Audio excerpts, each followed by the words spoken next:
This is March 9th, 2026. I would like to call this meeting to order and have a roll call, please. Mullins. Here. Hanlon. Here. Noggle. Here. Spoon. Here. Wagers. Here. Please join me for the Pledge of Allegiance. Salute and pledge.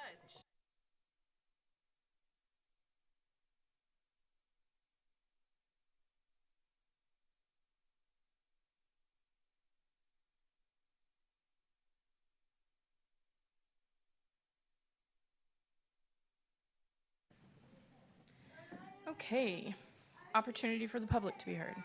Okay, moving on to our awards.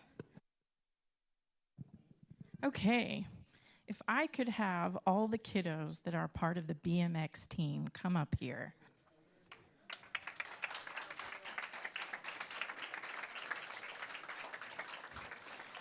And actually, if I could have the board come up here and help me with giving out the awards. Okay, guys. You guys were nominated for the Sandite Spirit Award, and it is part of our monthly awards event that honors Sand Springs Public Schools students and patrons who have gone above expectations while representing Sand Springs Public Schools throughout the current or previous school year. Woot, woot. Okay, and this was Laura Van Treese nominated you guys. Okay, the Sandite BMX team has shown exceptional dedication, grit, and heart throughout the entire season. These riders have pushed themselves at every practice and every race, giving their all from the first gate drop to the final finish line. Their hard work has paid off with remarkable accomplishments, including multiple state championships, Gold Cup titles, and proudly competing at the greatest race on earth, Grand Nationals. Yay! Our athletes train twice a week, and many even race twice a week. They demonstrate a level of commitment far beyond their years. From pre-K riders to high school seniors, this team represents a wide range of ages, yet they come together as one supportive, driven, and tight-knit group. That's awesome, you guys. The parents have also played an enormous role, dedicating countless hours, weekends, and miles to helping these riders chase their goals. Yes, go parents.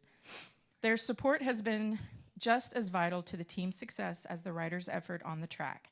The sportsmanship, friendships, and personal growth that have developed this season are truly inspiring. This team has achieved so much already, and we cannot wait to see what next season brings. Congratulations, you guys.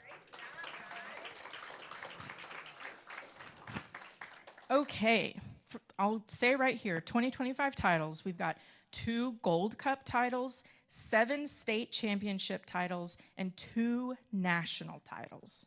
Congrats, congrats, congrats. All right, do you guys want to yell out names?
Okay. This is for your coach, Danny Scott. He was nominated by Laura Van Treese for the Pacesetter Award. What is the Pacesetter Award?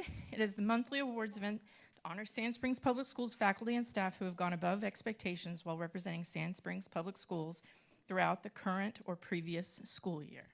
I'm going to let you hold your award. Thank you so much. Okay. Okay. Coach Danny Scott is an incredible leader and mentor for the young athletes he coaches in BMX. He dedicates countless hours to volunteering his time, supporting and encouraging every rider no matter their skill level. His patience, positivity, and ability to connect with kids make him truly special. Coach Scott creates an environment where riders feel confident to learn, grow, and challenge themselves. He celebrates their successes, helps them through setbacks, and always reminds them that effort, teamwork, and perseverance matter most. More than just a coach, he is a role model who teaches sportsmanship, respect, and the value of hard work. The impact he has on these kids goes far beyond the track, and he is incredibly deserving of this recognition. Thank you, Coach Scott.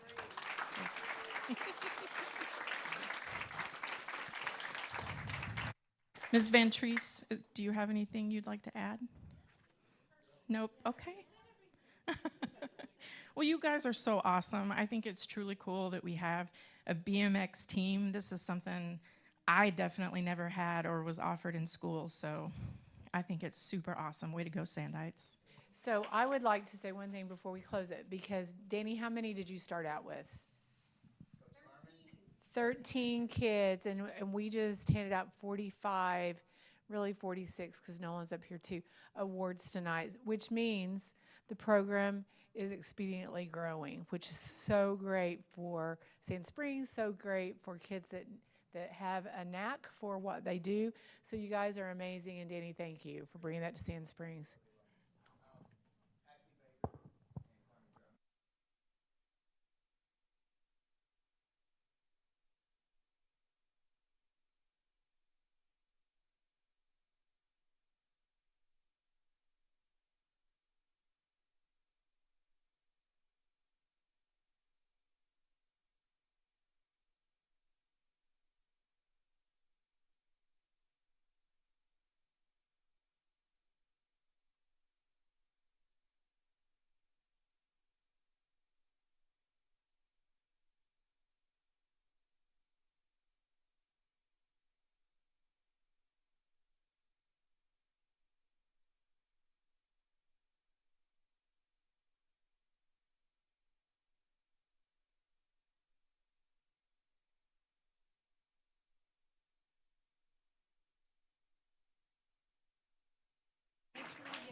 Can I have Mr. Blake up here? And Eric, would you like to come up as well? I'm not standing in between y'all. Y'all are tall. Eric nominated Blake for the Pacesetter Award, and I'm going to read what Eric wrote. On January 9th, Blake was covering Route 412 in the morning. As he pulled up to the stop, you could tell that the students boarding the bus were very uncomfortable about a man that was standing there at the bus stop. As the students loaded, the man attempted to board the bus. Blake immediately confronted the man and refused to allow him to get on. The man was clearly agitated and wanting to ride to the high school. Blake said, "Not on this bus, you're not. Thank you." The students were very thankful, and you can hear one of the students say, "Thank you, you just saved our lives." I cannot emphasize enough just how important and impactful it has been to our department and our students, filling in as a cover driver or office helper as needed. He volunteers to do anything we need done, always has a positive influence on anyone who works with him and knows him.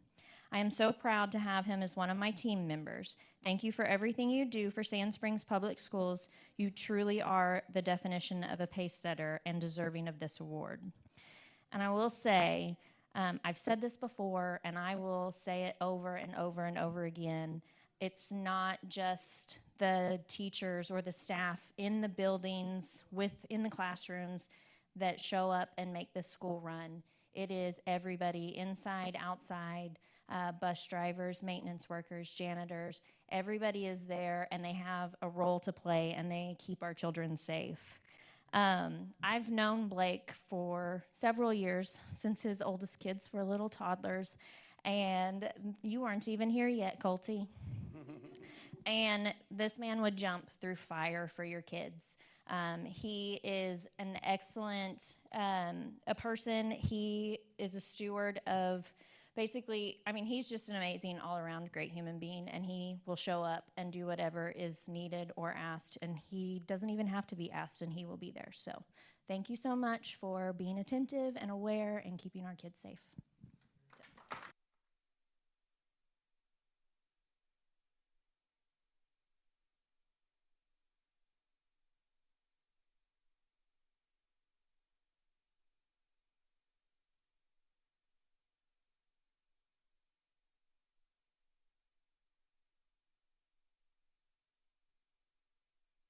Eric, stay up here with me. We got another one you're going to participate in too, please. Thank you. Because sometimes it's the small things, the things that we think might be insignificant, but are tremendous significance to somebody. And when we recognize that, when somebody recognizes the significance of something and they do something about it, wow, what a deal. So I'm going to ask, is Shelley Sanders here with us tonight? Okay. And then Emily is sick as well. And Emily Marshall is not here with us. This is for Emily Marshall. And those of you that, I do not know Emily, but those of you that know her, make sure when you see her tomorrow, they say, reach out to her and pat her on the back. Because let me read the story that Shelley Sanders wrote. And I say, sometimes it's just the little things that we think might be insignificant, but to somebody, they are a tremendous deal. Emily went above and beyond for me and my son. Last Thursday, my son's hat was stolen on the bus. I reached out to Eric Anderson, and after checking with the driver, he had Emily start investigating. She was able to pinpoint the students, give CPFA the information they needed, and on Tuesday, they recovered the hat. We are extremely grateful for her hard work and communication through the whole process.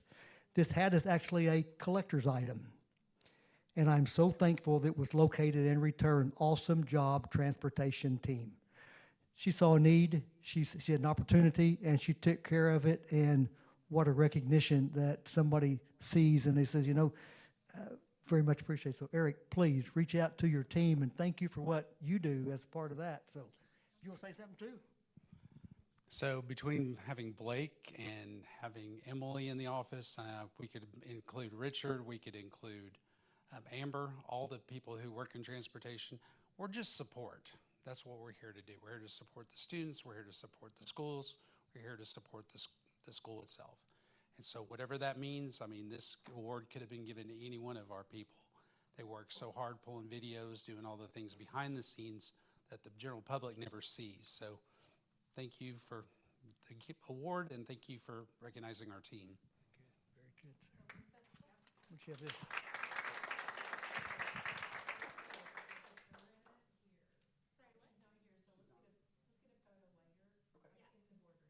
She's a lot prettier than I am. Me too.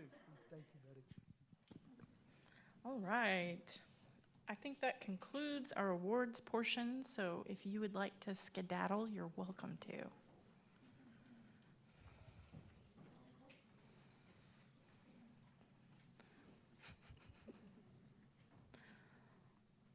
All right, Mrs. Durkee. Is about student empowerment and staff empowerment. There's a lot going on this semester.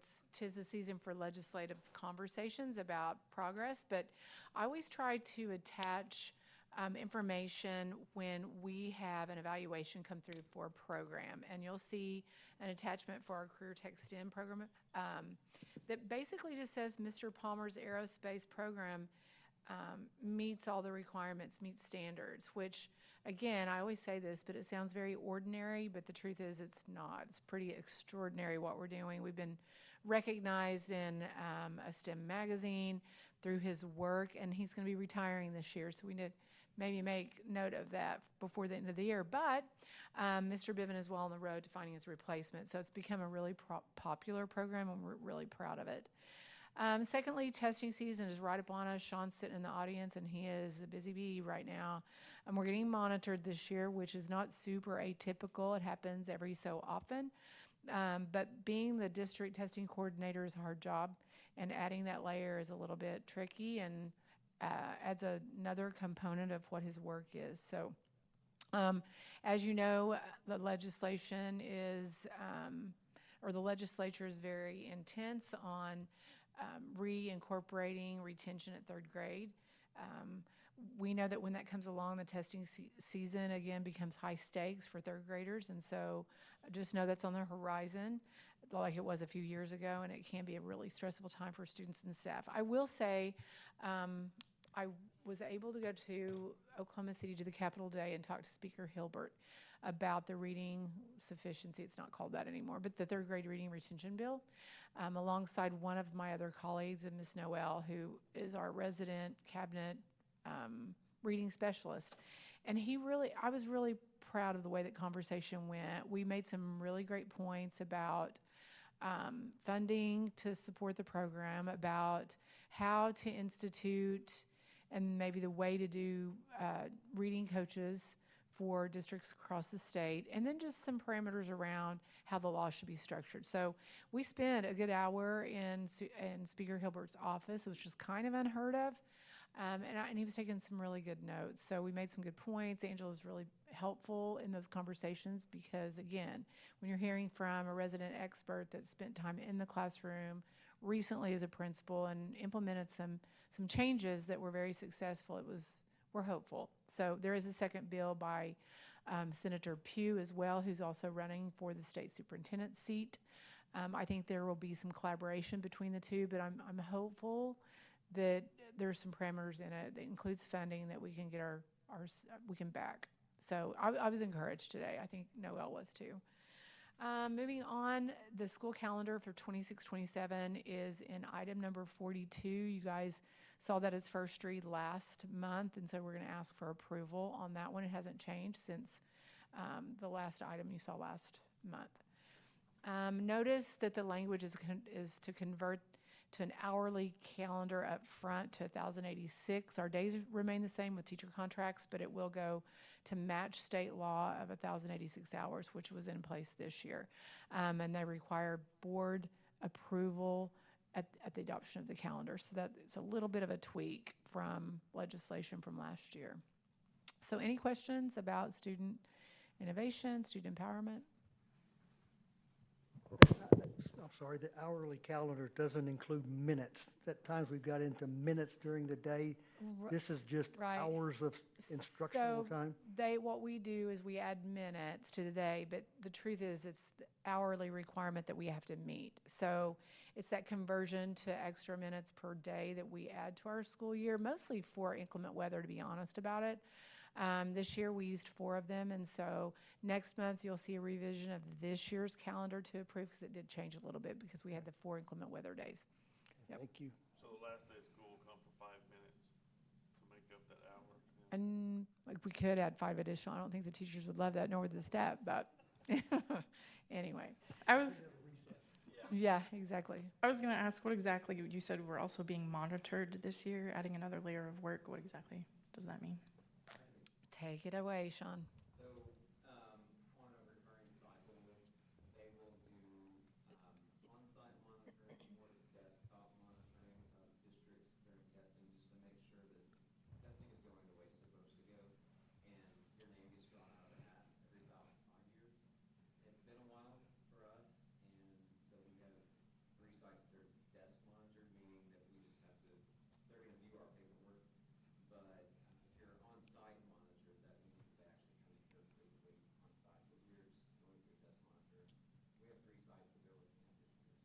mean, everything comes with compliance components, so they're checking for things like, did all your BTT, building test coordinators get trained?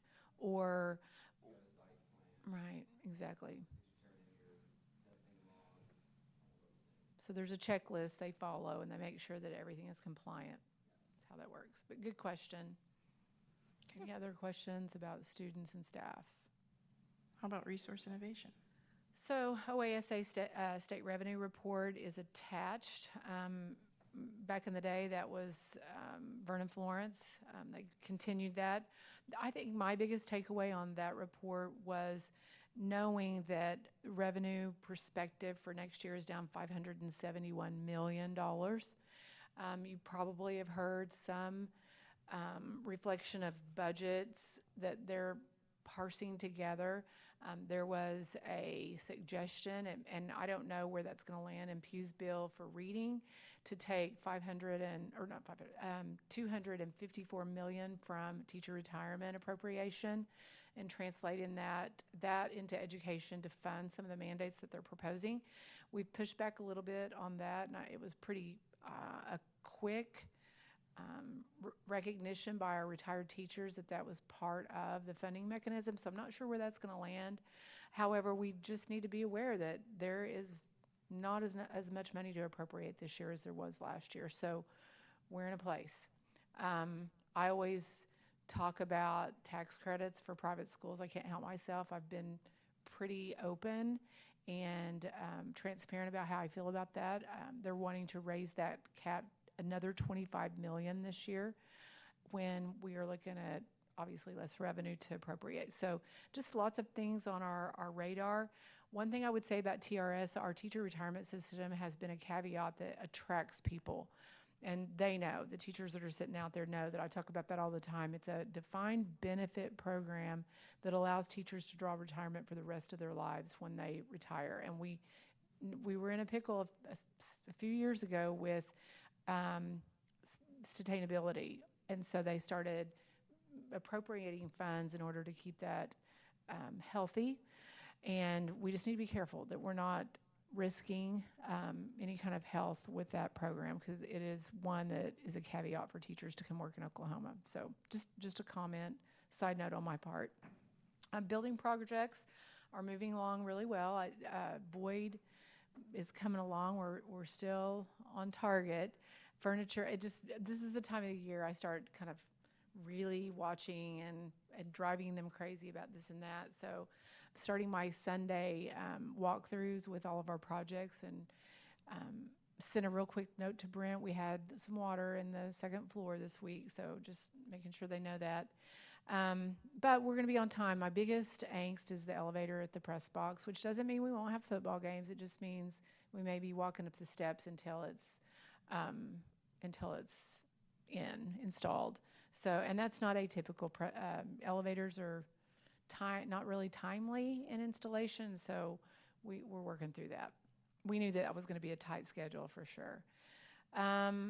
Also, there's a change on the GMP for the press box project. We're adding $80,000 in contingency. When you remodel or build on, you find all kinds of fun things that you have to correct. And so we ran pretty low on contingency pretty quick. There was a water line, some fire upgrades that had to be made that cost money. And I think Mr. Meldrum realized pretty quickly that the contingency that he set aside wasn't enough. But we're fine. We're totally okay and under what our revenue lease allows for the 3 big projects that we're completing with that bond. So there's no worries, just a change in a GMP. And then you'll see 2 items in action. The last 2, they're asking approval from the board to pay prior year invoices. That was caught by our encumbrance clerk. I'm assuming Carrie caught those, and had a late invoice we received from a prior year, and that requires board approval. Yeah, one from a vendor and then one from an employee from last year. So, and they're not atypical. They happen during Gary's time, during Greg's time, during Christie's time. And it probably emphasizes the need to have some type of policy in place to give maybe authority for approval from Superintendent Durkee, up to a threshold, you know. So we're working on that right now too. Right. Exactly. So any questions about resource building, anything like that? How about number 8? Okay. Number 8, let me get there.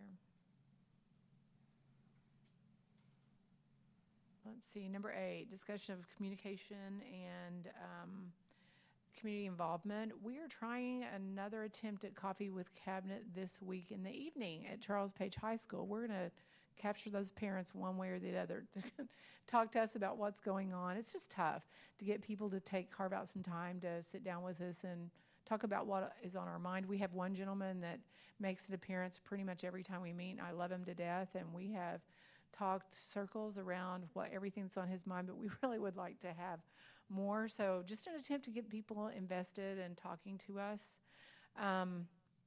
Ms. Conrad, you'll see, is working to apply for another 21st Century grant to continue after school and summer programs for Northwoods and Garfield. This is the last year of that 5-year cycle. We have enough money to continue the summer programming, but we're on edge. We need that one to be approved. You'll see another item for the Angus and Limestone application. I don't know if Claudia's sitting, there you are. You might want to talk about that and explain, because I had a question about that today. There was a, yes.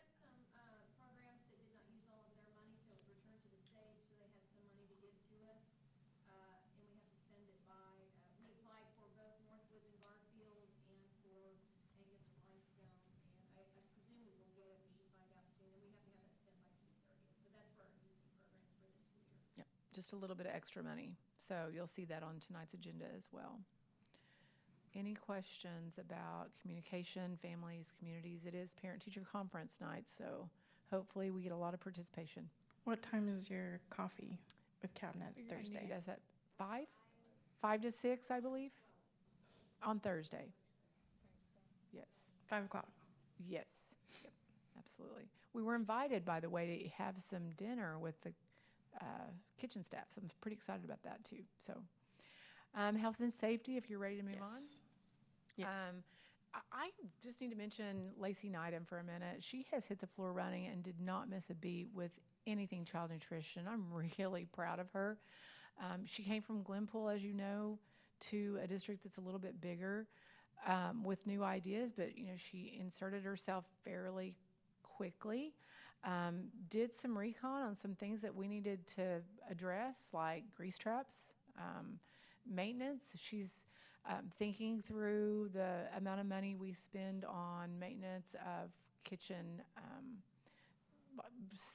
the kitchen, equipment, thank you.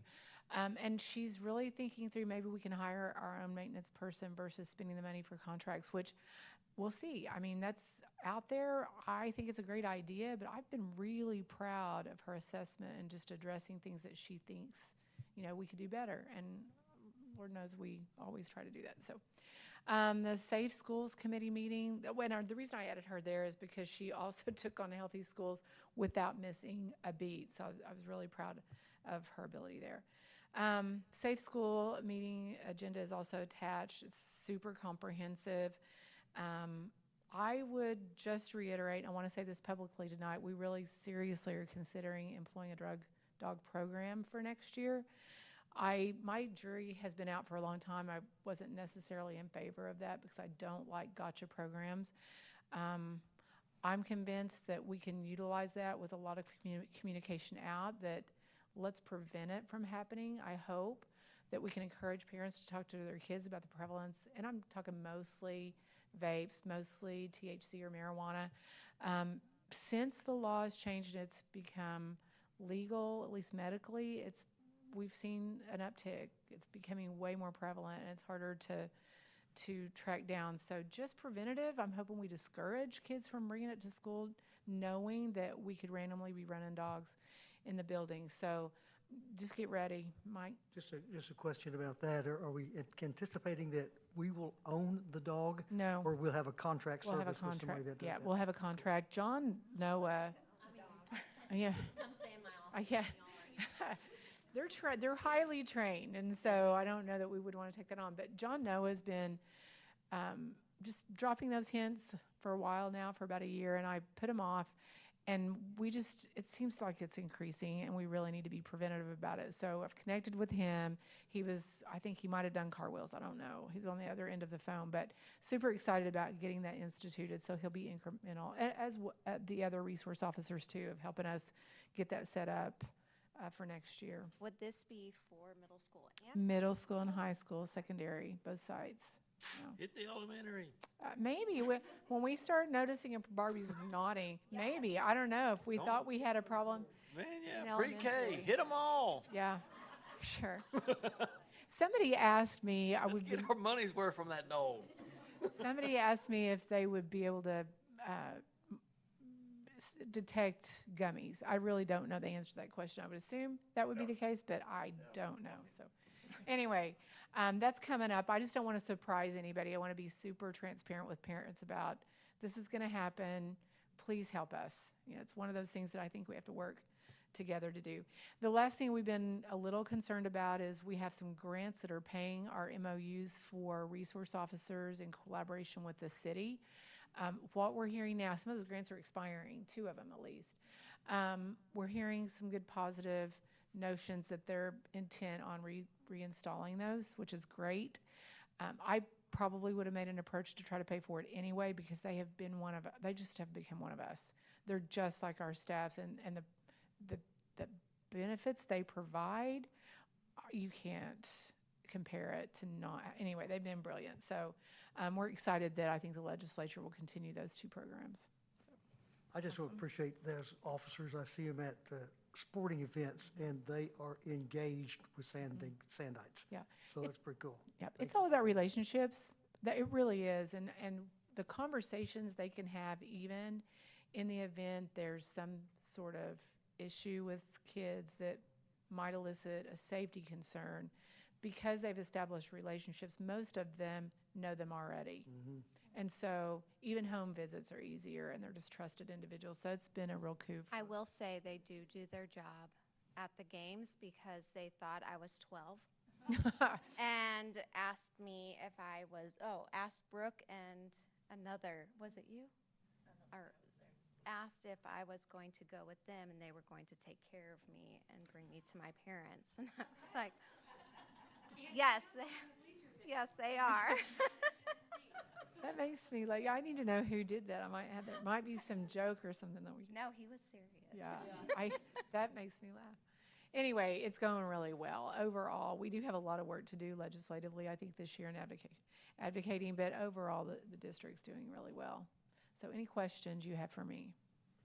Just with the storms that came through, do you know if any employee or kids or anybody got damaged? I think we were really lucky. So there was a tornado that hit down in Bristow, which was an opener for my conversation with Speaker Hilbert today. It really did touch down, and they damaged 3 houses and a business in Bristow. And we watched it.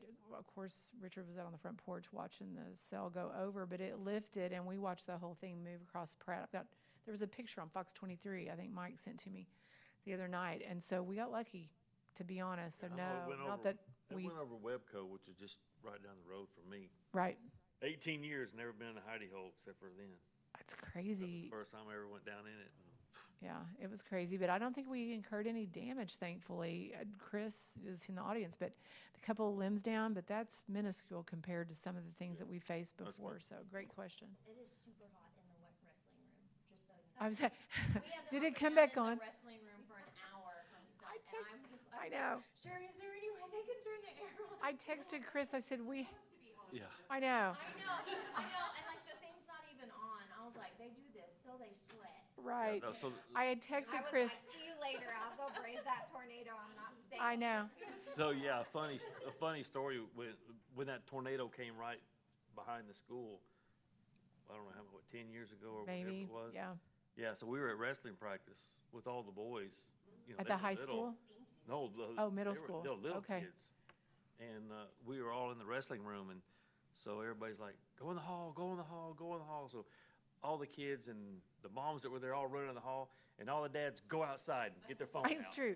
It's true. So we're all the dads are out there with their phone, and We're hunkered in an interior closet with our daughter-in-law, and Richard's just roaming around. He goes, well, if it's going to come, I want to see it. Well, Okay, there you go. But Chris, we do that remotely, by the way. I just, I'm not sure it was a little tricky. Okay, well, there you go. So You could call Kelly Smith So on that one. we don't open the schools for shelter, do we? We do not, because there's a liability attached to doing Yeah, I that didn't too. know. Yeah, Well, I know Beggs, way back when, built that round right, building. that right. Evidently did a really good job of surviving the tornado that hit them, but I know I guess they opened that up. They may. I've never wanted to commit our staff to opening no, I that didn't. because Yeah, that would it's be tough. absolutely. So it's a commitment that I'm not sure we could hold in the event, especially many of them come middle of the night. And so who, what, when, where. I might sleep through it, to be honest about it. I've been known to do that before too. So if you're ready, we can move on to the consent agenda. I think so. Couple of items. Actually, there's more than the couple. There's several I want to point out to you guys today. I would start with item number 25. I always try to point out the first read. The behavioral threat assessment is really Carrie Schlehuber's world, and so I don't know if you want to talk about that a little bit. Sure. So we assembled a team last year to put together a behavioral threat assessment so that each site is following the same procedures for that. And so there's a level 1 screener. For example, I'm just really mad and I say, I'm going to kill you, but I don't really mean it, and there's no viable threat.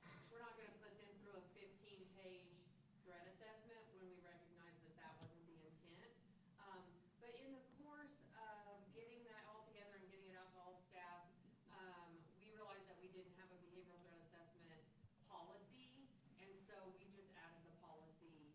And I put it for first read just because I thought you guys might have questions because we haven't had one before. But it's worked really well at the site level.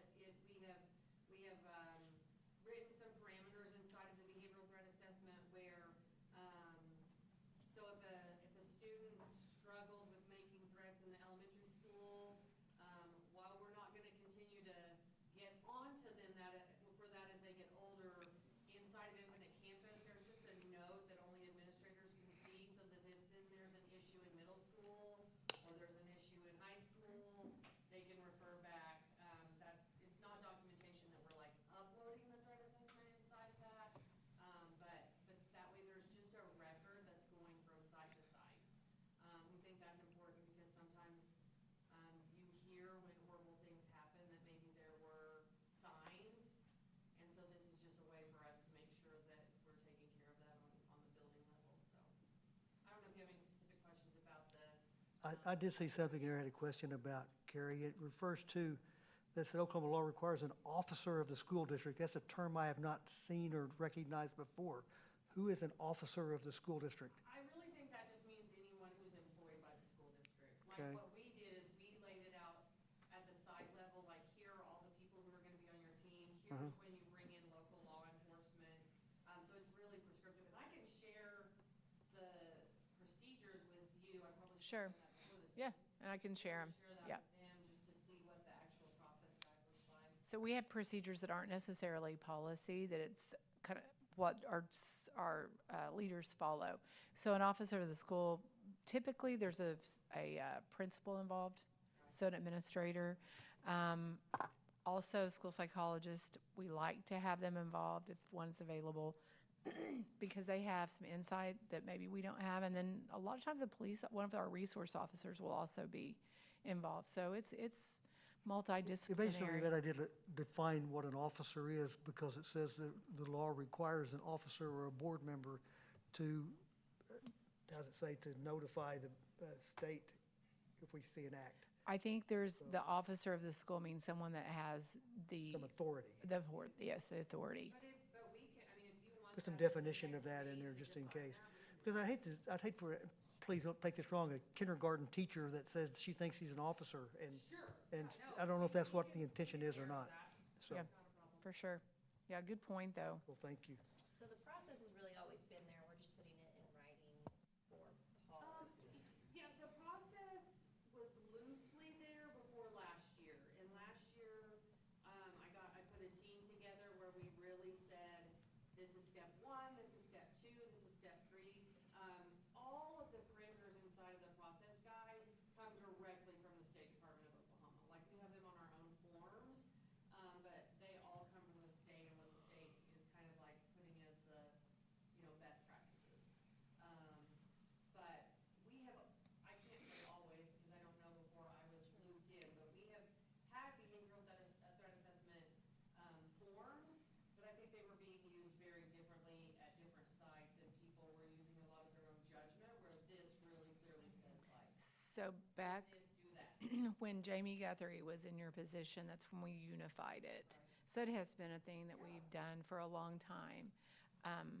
It's required by law, by the way. And so when that was employed, I couldn't tell you what year, threat assessment requirement was made part of Oklahoma law. It was a statute. And so that's when, but I always think it's good to look at our processes and refine. We can always get better. And so she took control of it last year. I loved it, and refined it to the point where it's very explicit about steps, what to do, how to do it, and when to do it, who, but I also really good with defining officer of the school. Yeah. So Great it question. is different when a child is on an IEP and say they are labeled ED. No. Is that, Not a threat No. assessment. okay. Because a threat assessment is just looking into what did they say or what did they do and how are we gonna act on it. Okay. And so if there was some sort of a long-term suspension and the student was on an IEP, there could be changes to their suspension based on if it's a manifestation of their disability, but not, like, if for weapons, serious bodily harm, or drugs, it doesn't matter what your disability is, you can face the maximum suspension for those three things. But we're not going to look at it differently simply because they're on an IEP. But I will tell you a great example, if there's a student,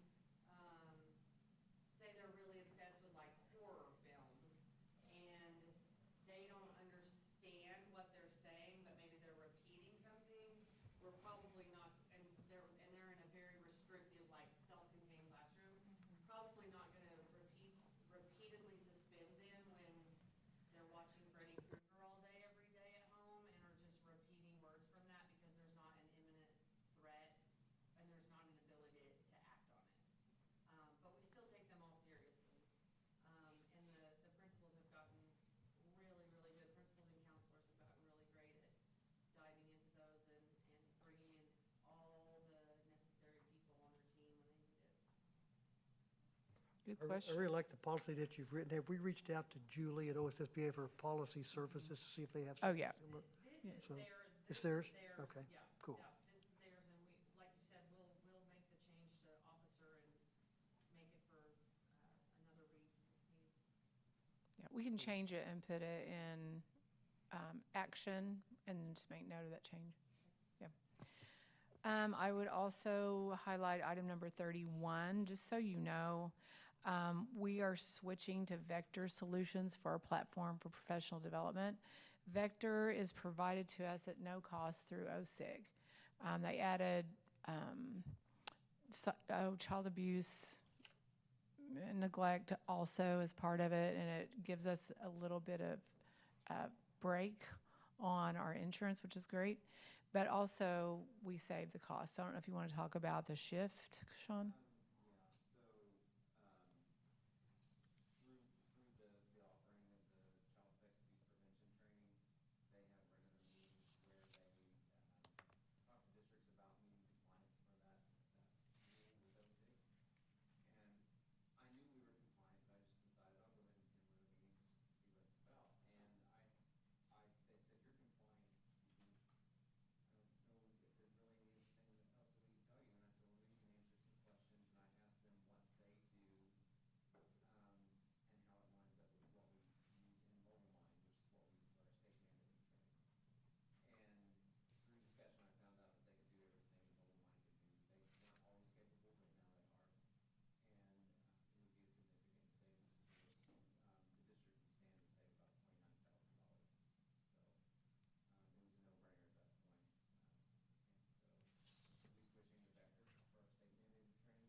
So do they have e-learning? The teacher sits at their desk and goes through a process and, It is online learning, Okay. yes, yeah.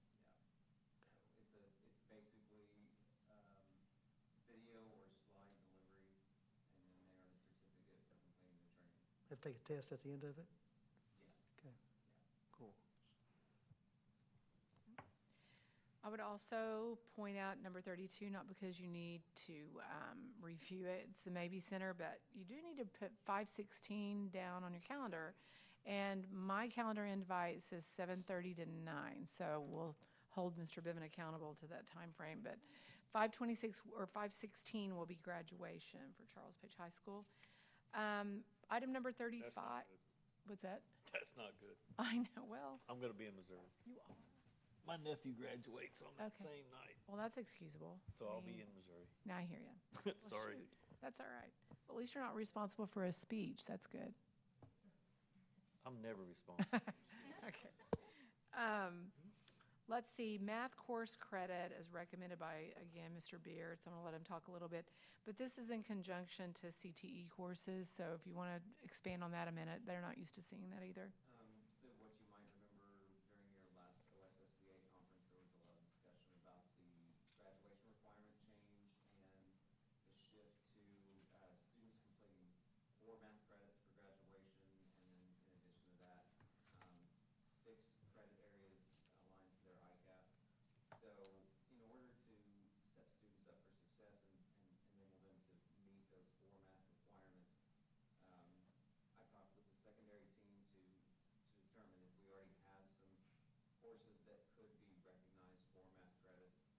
And in looking at a lot of our CTE course offerings, the Oklahoma Department of Career Tech will tell you that a lot of those courses can receive math credit and align to the guidelines that they've set forth in the graduation requirements. So we sent a long list to the Career Tech and said, can you look over this, look at our math justification, make sure that you feel that we're on the same page?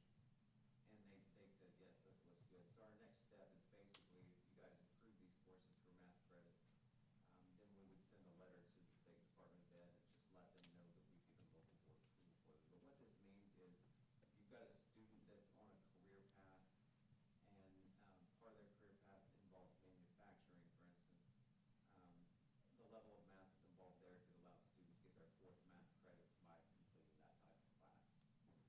So rather than having to take something that's outside of their wheelhouse or not in line with their career path.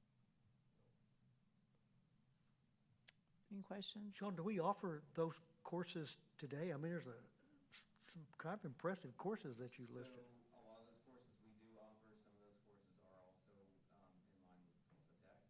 And so between what we offer and what Tulsa Tech offers, it's enabling us to do that without having to add staff or create new coursework that would create undue pressure on the budget. Okay, cool. I want to take that civil engineering course or something, so. There you go.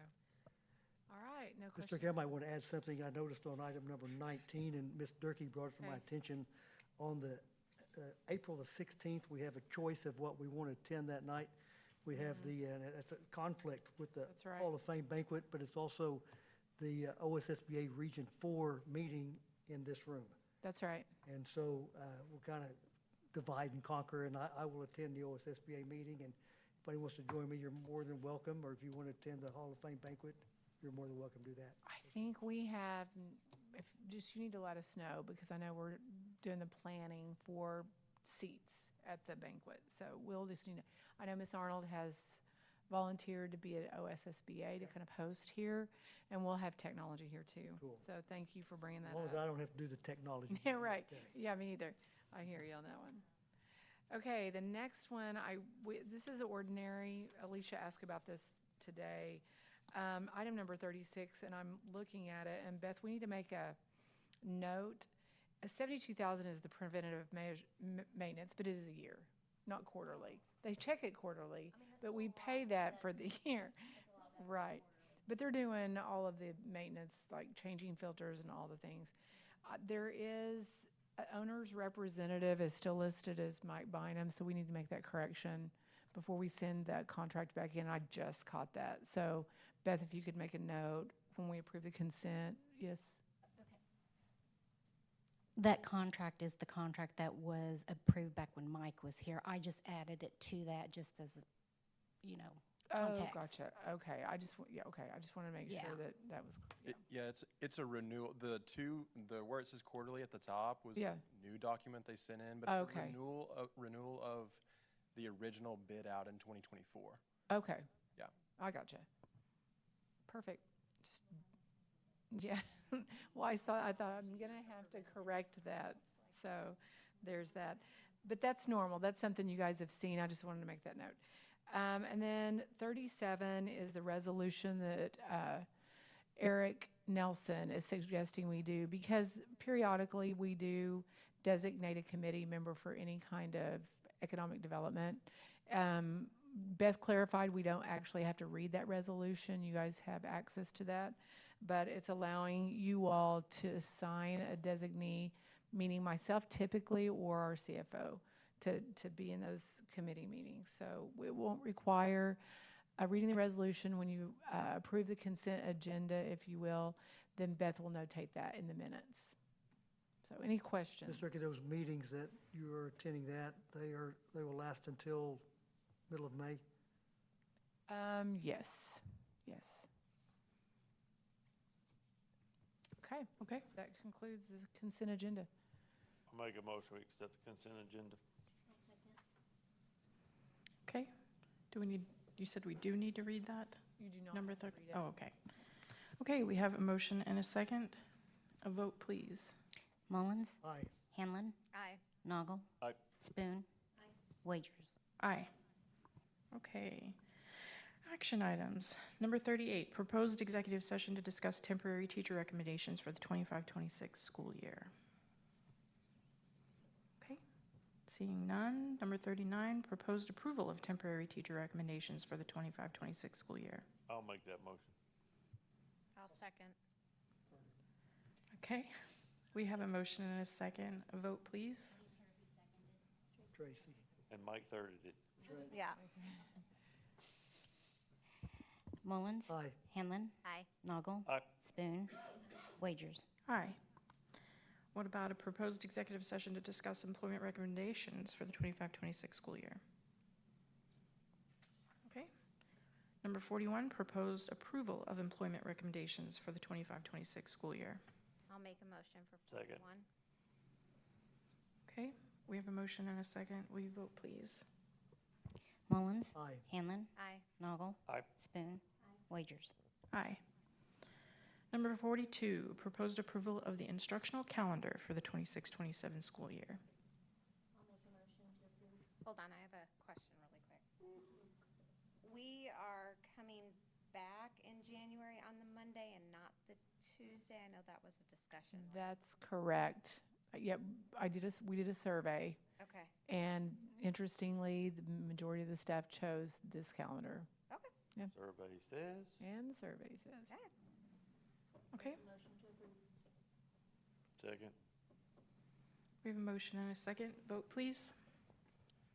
Mullins, Aye. Hanlon, Aye. Noggle, Aye. Spoon, Wagers.